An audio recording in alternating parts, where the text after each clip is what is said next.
श्री स्वामी समर्थ. स्वामी महाराज तुमच्या सर्व चांगल्या इच्छा पूर्ण करो ही स्वामींच्या चरणी प्रार्थना करते आणि आजच्या या नवीन व्हिडिओला सुरुवात करते.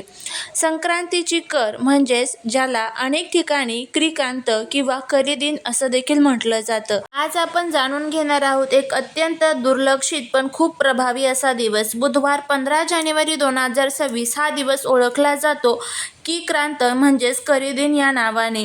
हा दिवस केवळ सण नसून घरातील दारिद्र्य दूर करणारा, ऋण, अडथळे आणि नकारात्मकता नष्ट करणारा आणि देवी लक्ष्मीला प्रसन्न करणारा दिवस मानला जातो. आजच्या या व्हिडिओमध्ये आपण जाणून घेणार आहोत करीदिन म्हणजे काय, या दिवशी काय करावे, काय अजिबात करू नये, कोणते नियम पाळावे, कोणती भाजी खाऊ नये, कोणत्या सेवा केल्याने पुण्य लाभते, कोणती पूजा करावी, कोणता एक पदार्थ केल्याने दारिद्र्य संपते आणि शेवटी म्हणजेच करीदिन म्हणजे काय याबद्दल संपूर्ण माहिती आजच्या व्हिडिओमध्ये आपण जाणून घेणार आहोत.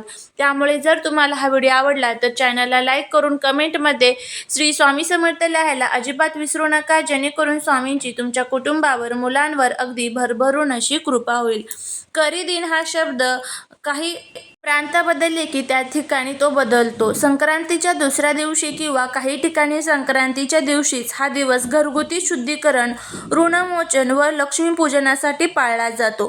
करी म्हणजे घरातील उरलेली नकारात्मकता, जुन्या चुका, दारिद्र्याची छाया, आर्थिक अडथळे या सर्वांचा नाश करण्याचा दिवस म्हणजेच करीदिन. क्रांत म्हणजे काय तर जुन्या काळी स्त्रिया जिथे धान्य, कडधान्य, भाजी निवडायच्या, स्वयंपाकघराचे पवित्र भाग, या दिवशी स्वयंपाकघर शुद्ध केले जाते, नवीन सुरुवात केली जाते, अन्नपूर्णा व लक्ष्मीची विशेष कृपा मिळते. या दिवशी काय करावे? सकाळी लवकर उठा, ब्रह्ममुहूर्तात उठणे श्रेष्ठ, घरात यामुळे सकारात्मक ऊर्जा वाढते. स्नानानंतर सूर्याला अर्घ्य द्या. तांब्याच्या तांब्यामध्ये पाणी, हळद, तीळ टाकून ओम सूर्याय नमः या मंत्राचा जप करत करत हे अर्घ्य जे आहे तर ते तुम्हाला भगवान सूर्यदेवांना द्यायचं आहे.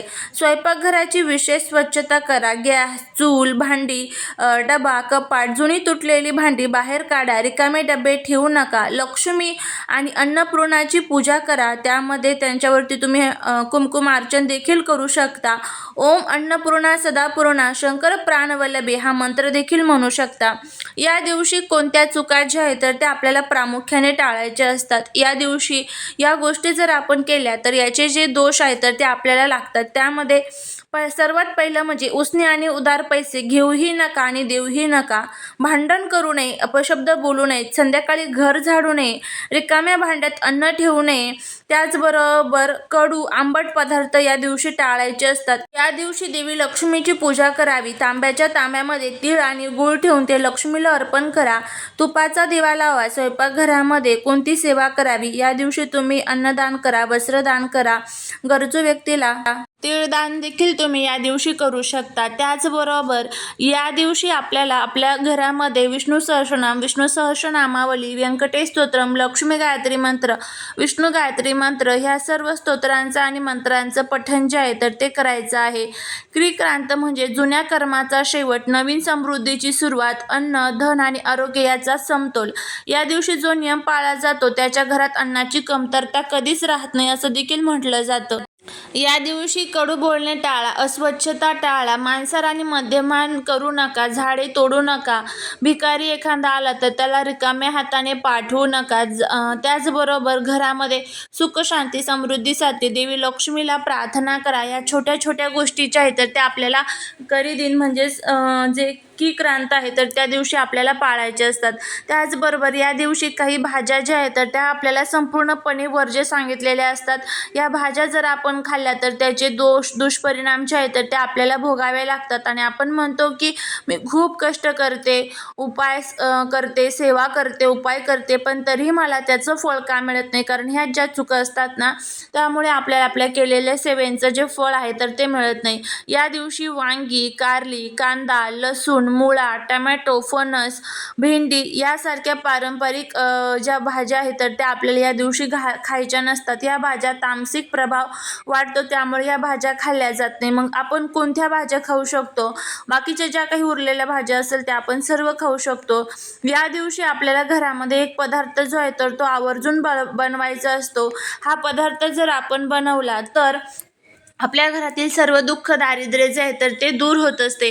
मग हा कोणता पदार्थ आहे, तर या दिवशी तुम्हाला काय करायचं आहे, थोडंसं गव्हाचं पीठ घ्यायचं आहे. त्यामध्ये तुम्हाला गूळ जो असतो ना तर तो मेल्ट करून किंवा वितळून तुम्हाला त्यामध्ये तो घालायचा आहे आणि त्याच्यापासून तुम्हाला याची जी भजी असतात किंवा याला काही ठिकाणी गुलगुले म्हटले जातात, हे गव्हाच्या पिठाचे गूळ टाकून तुम्हाला गुलगुले जे आहेत किंवा भजी जी आहेत तर ती तयार करायची आहे.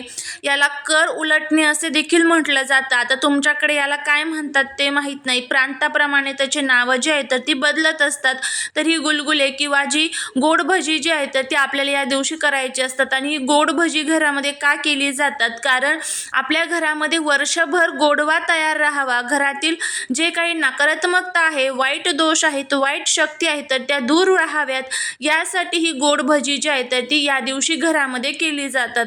तुमच्याकडे जर पद्धत असेल तर आवर्जून तुम्ही दुसरा कोणता पदार्थ बनवत असाल गोड पदार्थ तर तो बनवला तरीही चालेल, पण असं म्हणतात की या दिवशी हाच जो पदार्थ आहे तर तो बनवला जातो. त्यामुळे तुम्ही देखील हा पदार्थ बनवा आणि बघा, घरामध्ये सुख शांती समृद्धी जी आहे तर ती नक्कीच या पदार्थामुळे घरामध्ये येते. ते गूळ आणि जे गव्हाचं पीठ असतं तर त्यामध्ये देवी लक्ष्मी स्थायी स्वरूपात निवास करत असते आणि त्यामुळे स्थिर लक्ष्मी आपल्याला प्राप्त होते.